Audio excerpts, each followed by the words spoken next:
အခုဒီဗီဒီယိုလေးကိုကြည့်မိတယ်ဆိုရင်ဒီဗီဒီယိုလေးကသင်အတွက်ပါပဲเนาะကြော်မသွားပဲအဆုံးထိကြည့်ပေးပါเนาะကျမကအခုတာရောကတ်တွေ Oracle ကတ်တွေကိုမသုံးပဲကျမရဲ့အမြင်အာရုံအရာတင်နဲ့တင်းရဲ့တစ်ဖက်သူအကြောင်းကိုပြောပြပေးသွားမှာပဲဖြစ်ပါတယ်တင်ဟာတင်းရဲ့တစ်ဖက်သူနဲ့ relationship ခိုင်မြဲဖို့အတွက်တင်းရဲ့အချိန်တွေနှုပြိုမှုတွေချစ်ချင်းမြတ်တာတရားစစ်တွေကိုရင်းပြီးထားခဲ့တာနှစ်နဲ့ချီပြီးကြာမြင့်ခဲ့ပြီလို့မြင်ပါတယ်နော်ဒါပေမဲ့တင်းရဲ့စ조사တီးခံရမှုတွေဟာအရာမထင်ခဲ့ဘူးတင်းရဲ့တစ်ဖက်သူကတင်မဟုတ်တဲ့အခြားတစ်ယောက်ဖြစ်တဲ့တပ်ပါဆန်ကိုသူ့ဘဝအတွက်ရွေးချယ်သွားခဲ့တယ်လို့မြင်ပါတယ်နော်ဒါကြောင့်မလို့တင်းရဲ့အတိတ်မှာချစ်ချင်းမြတ်တာတရားနဲ့ပတ်သက်ပြီးအပြင်းအထန်ထိခိုက်ခံစားခဲ့ရတာမျိုးအသေးကွဲခဲ့ရတာမျိုးဘဝမှာမျောလင်းချက်တွေလုံးဝပျောက်ဆုံးသွားပြီးတင်းဘဝကြီးဟာလုံးဝအတိတ်ပဲမဲ့တယ်လို့ဖြစ်ခဲ့ရတာမျိုးမြင်ပါတယ်နော်အခုအချိန်မှာတော့တင်းရဲ့တစ်ဖက်သူအနေနဲ့သူ့ရဲ့မှားယွင်းတဲ့ရွေးချယ်ခဲ့မှုကိုအကြီးအကျယ်နောင်တရနေတတ်တာမျိုးကိုလည်းမြင်ရပါတယ်နော်အခုအချိန်မှာတော့လေတင်းဟာဘဝမှာကြောက်ပနေတဲ့ကြဲတပွင့်လိုမျိုးအောင်မြင်မှုတွေကိုရရှိခဲ့ပြီးဖြစ်ပါတယ်သူ့အနေနဲ့အခုအချိန်မှာတင့်ကိုအယမ်းပဲပိုင်ဆိုင်ခြင်းနေတတ်တယ်တင့်အနေနဲ့တခြားသူတဦးဦးနဲ့ relationship တည်ဆောက်သွားမှာတင့်ကိုသူ့အနေနဲ့လက်လွတ်ဆုံးရှုံးရမှာကိုလည်းသူအယမ်းကြောက်နေပါပြီနော်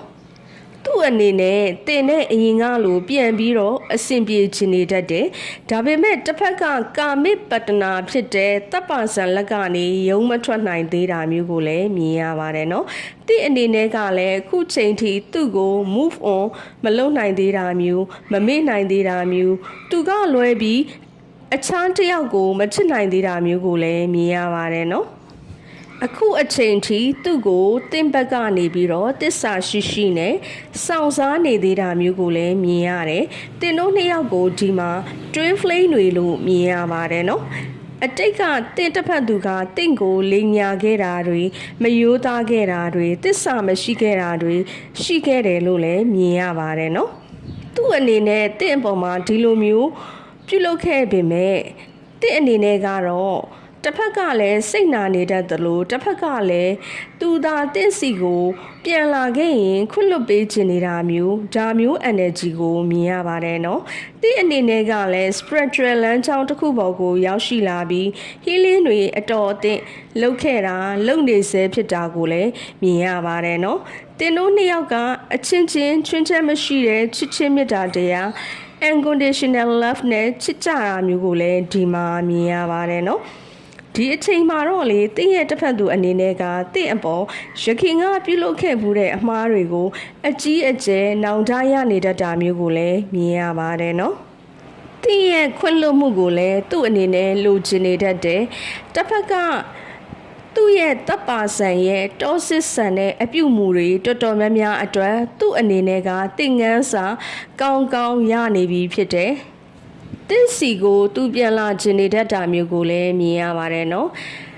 သူ့အနေနဲ့တင့်ကိုအယံပိုင်ဆိုင်ခြင်းနေတတ်တယ်တင်တဲ့မိသားစုဘဝအထိတိဆောက်ခြင်းနေတတ်တာမျိုးကိုလည်းမြင်ရပါတယ်နော်တပ်ပါဆန်နဲ့တိဆောက်ထားတဲ့ relationship ကိုသူ့အနေနဲ့အခုအချိန်မှာလုံးဝမပျော်တော့တာမျိုးစိတ်မဝင်စားတော့တာမျိုးကိုလည်းမြင်ရပါတယ်နော်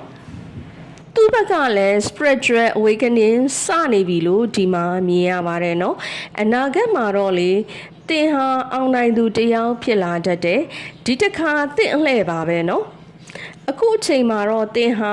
တင့်တစ်ဖက်သူမရှိလဲမိမိဘာသာရက်တည်နေနိုင်တာမျိုးကိုလည်းမြင်ရပါတယ်နော်အခုအချိန်မှာတော့လေတင့်အနေနဲ့ဘဝမှာမြည်သူတဦးတယောက်မှမရှိလဲမိမိတဦးတယောက်တည်းနဲ့ပြည့်စုံနေပြီလို့เนาะခံစားနေရတတ်တဲ့เนาะခံစားချက် feeling ကိုလည်းမြင်ရတယ်တယောက်တည်းနဲ့ပျော်ပျော်ရွှင်ရွှင်ဘဝမှာအေးအေးချမ်းချမ်းနဲ့အမိခိုကင်းကင်းနဲ့နေထိုင်လာနိုင်တာမျိုးကိုလည်းမြင်ရပါတယ်เนาะဒါကြောင့်မလို့အခု reading ကိုကြည့်နေတဲ့သူလေးများကို congratulation ပါလို့ပြောချင်ပါတယ်เนาะအနာဂတ်မှာတော့တင့်ရဲ့တစ်ဖက်သူအနေနဲ့ သူ့ရဲ့တပ်ပါဆံကိုလက်ပြနှုတ်ဆက်ပြီးတင်းစီကိုတလုံးစာအပီးပြန်လာတော့မှာပဲဖြစ်ပါတယ်နော်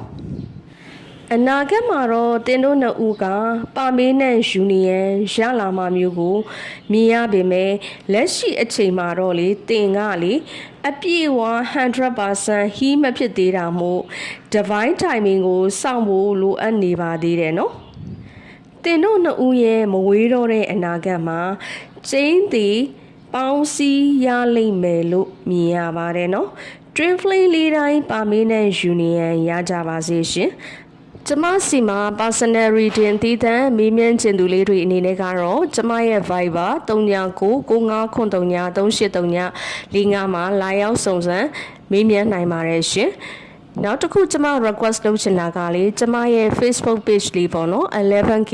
follower ရှိတဲ့ Maria နာမည်နဲ့ Facebook page လေးကပြတ်သွားတဲ့အတွက်ကြောင့်မလို့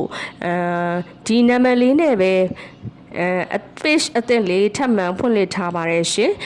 ဒီ page လေးကို Facebook သုံးသူလေးတွေအနေနဲ့ကျေးဇူးပြုပြီးတော့ like and follow လေးလုပ်ပေးသွားကြပါအောင်လို့မေတ္တာရက်ခံချင်ပါတယ်ရှင်